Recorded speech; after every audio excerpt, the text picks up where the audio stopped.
Here begins the second episode of my conversation with SP Sahu, Senior Trade Facilitation Specialist at the World Bank.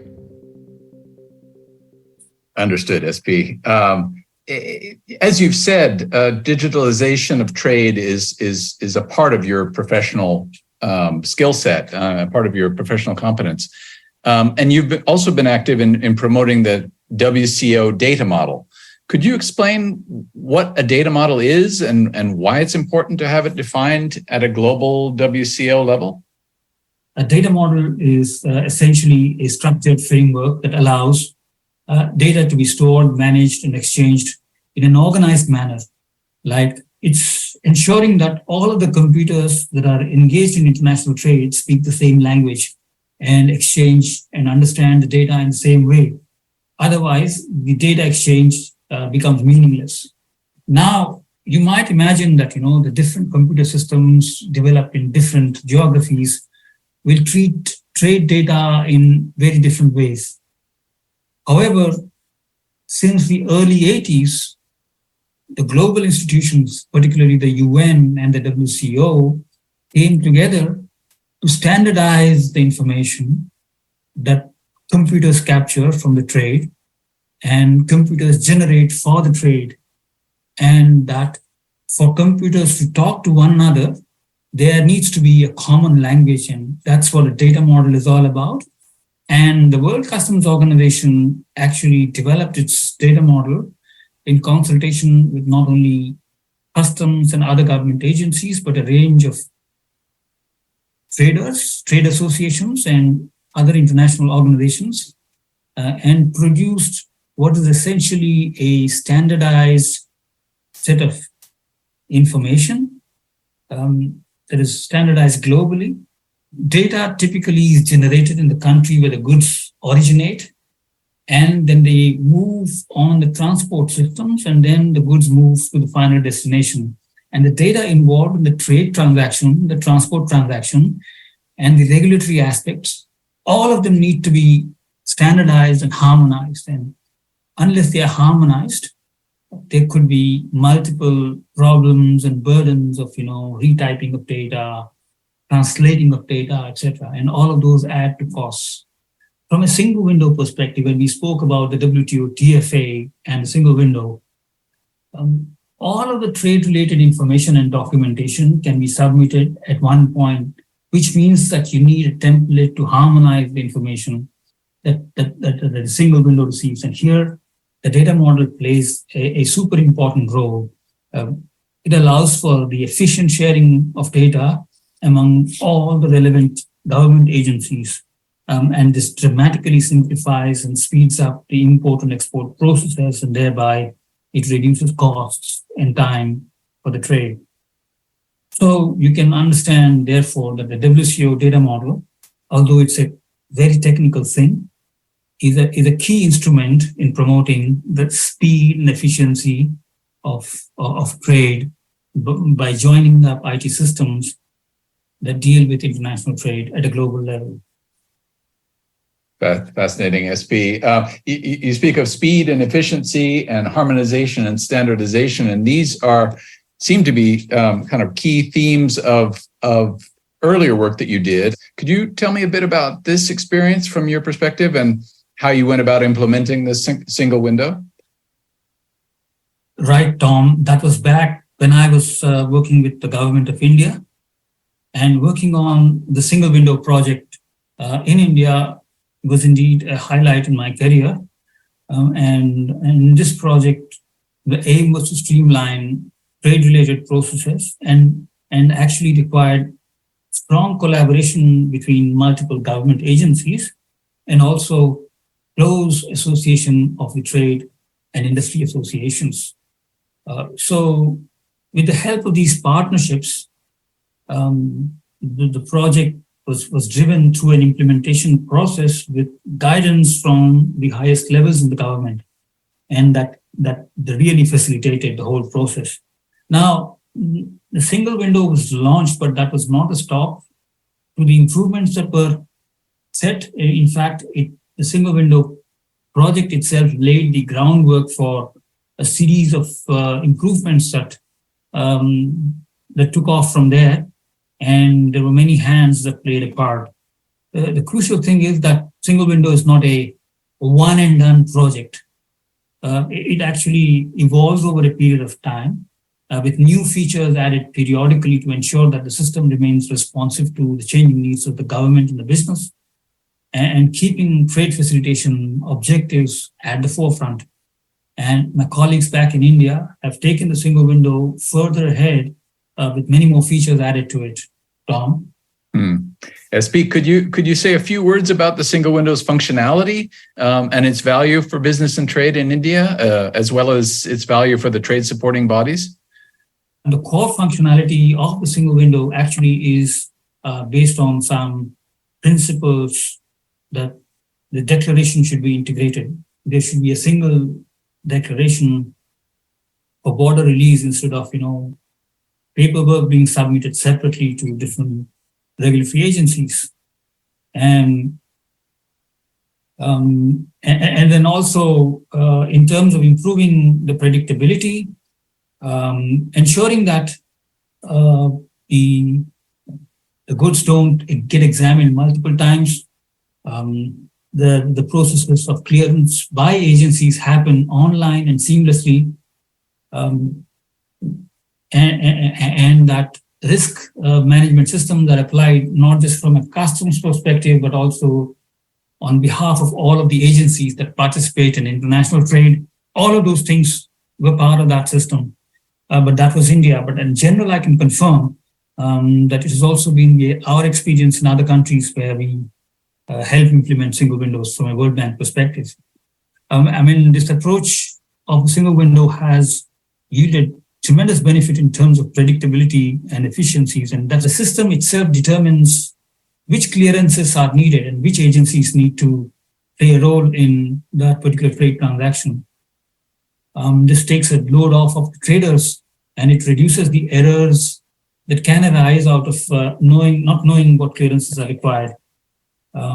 Clearances granted at a single point, eliminate the need for traders, as I mentioned, to go to multiple agencies, and that is sheer waste of time, which is actually avoided. I can add that apart from simplifying trade transactions, what is less well known is also the benefit that single windows have in terms of strengthening the controls that the government needs to put in place. So there are different laws and regulations that require different clearances.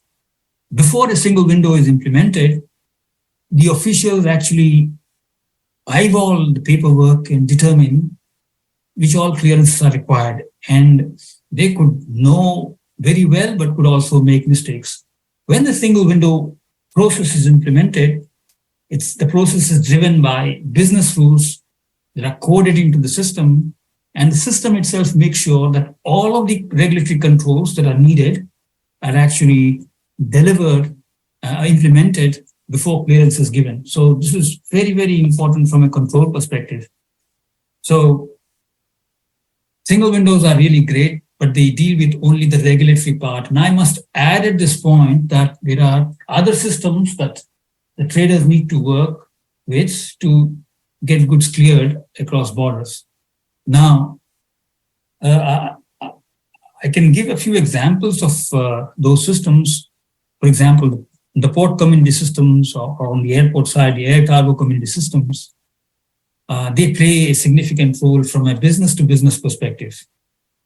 You can imagine the kind of collaboration needed for goods to be cleared from a port. It's not as though I just take my truck whenever I want and then take my cargo off of the container yard or of the cargo terminal at an airport. It requires tremendous coordination between the various actors involved, the logistics service providers, the port or the airport terminal operators, the truckers who need to actually physically carry the goods, the cargo carriers like the airlines and the shipping lines who bring the cargo, the terminal operators who handle the cargo at the terminal, the customs brokers who actually file the paperwork.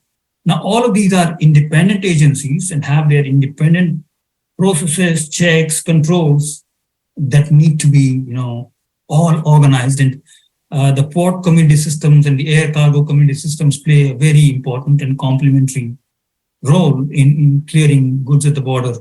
I mentioned previously that it takes tremendous coordination among agencies to ensure that the digitalization is complete and end-to-end. And you need all of these systems to be in place. And it's really a teamwork among systems to make it happen, Tom. Yeah, we've mentioned at various points in our conversation so far 3 key topics: trade facilitation, the customs data model, and single window. Do you see these as something for advanced economies only, or do you think they have a value for emerging and developing economies and for all countries?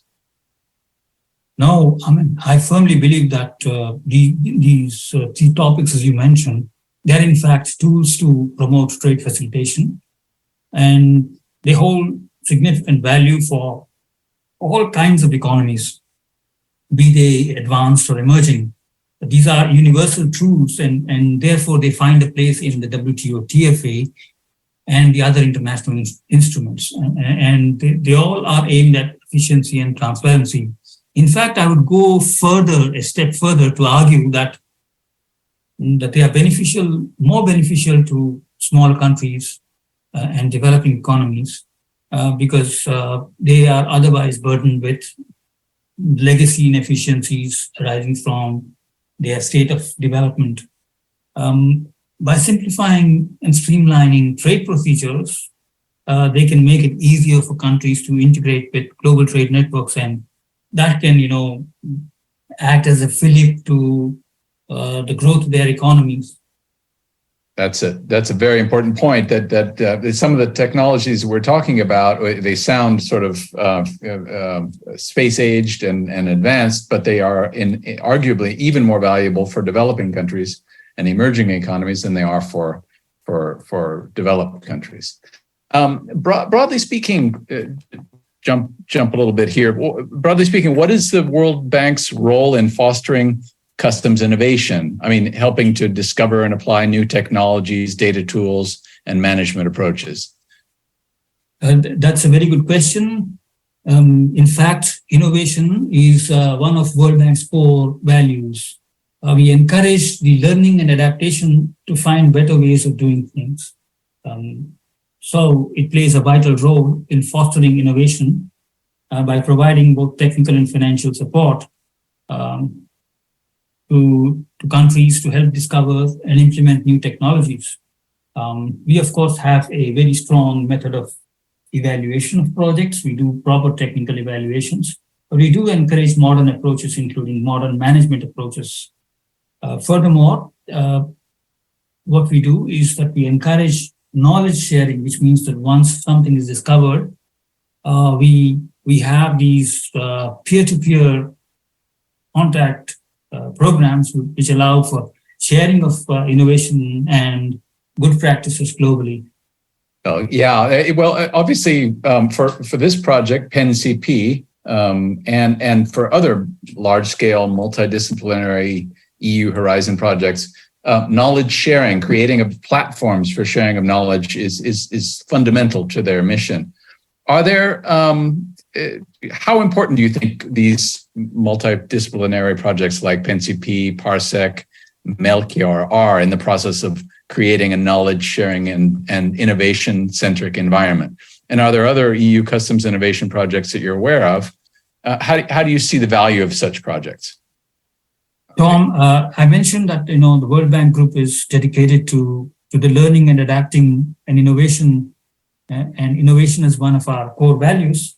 We not only learn from our own projects, which means once a project is implemented, there are lessons learned to be shared and distributed, and we have dissemination events that allow us to share the information that we gain from our own projects, but also our analytical studies.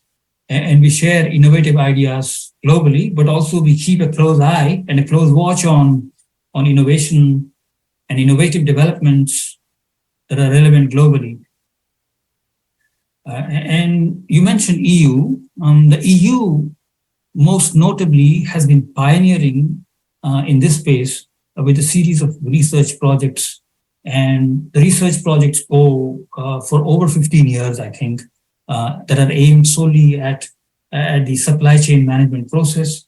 And that includes, research projects on data pipelines, track and trace methodologies, smart containers, and all other kinds of innovations. And it has been singularly successful in bringing multidisciplinary teams around these themes, where leading universities in Europe, particularly from the Netherlands, from France, from Germany, they have been participating in these programs to produce new knowledge products.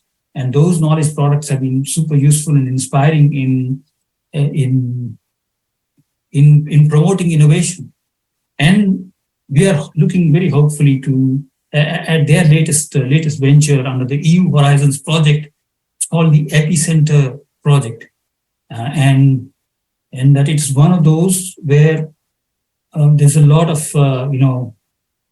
freight automation and freight synchronization and freight optimization that is being studied, and such initiatives fuel the evolution of customs operations, particularly innovations around digitalization, interconnectivity, and resilience of the global trade ecosystem.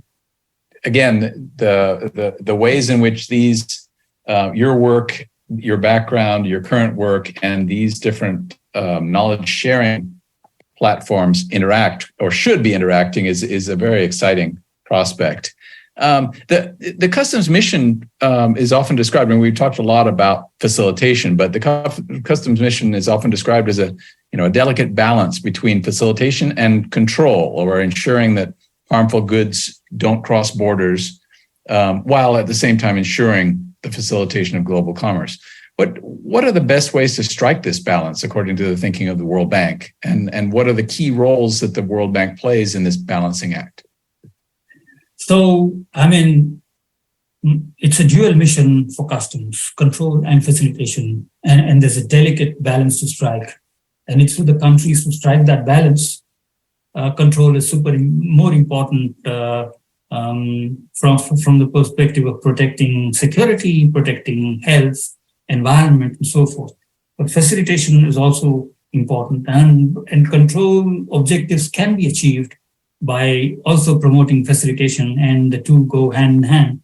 And the more customs administrations realize, the better it is.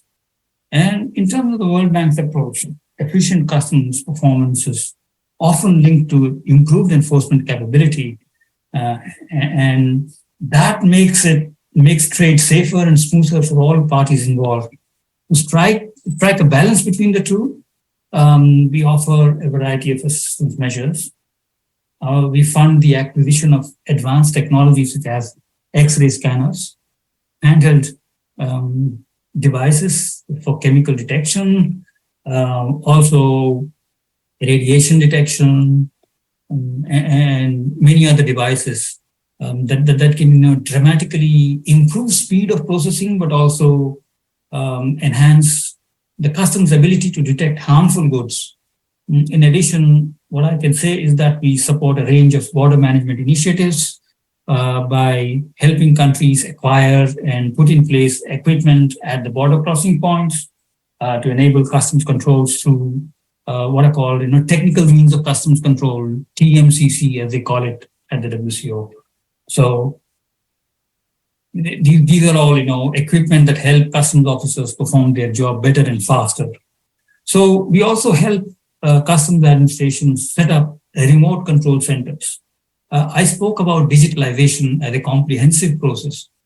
Now, all of those things that customs officials deal with at the borders, they're now getting digitalized. Not only you have digital versions of the documentation, but also the digital twins of all of the technical equipment involved, the X-rays, you use CCTV cameras, number plate recognition readers, and you have digitalized technical equipment that can bring back all of the data that you need to remote facilities, so that you don't crowd in the control centers, but maintain strict controls based on the virtual information that you have. So we help countries set up those kind of centers.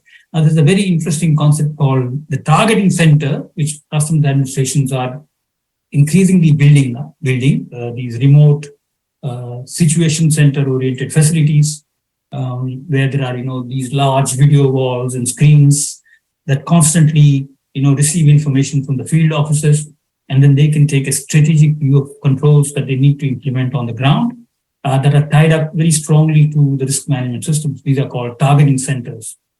It began with many advanced countries, but increasingly developing countries are also implementing them, and the World Bank is in a position to provide cutting-edge assistance to countries to implement these kind of measures. And when we talk about the delicate balance between enforcement or control and facilitation, these are some of the tools and know-how that can help achieve this kind of balance that I spoke about.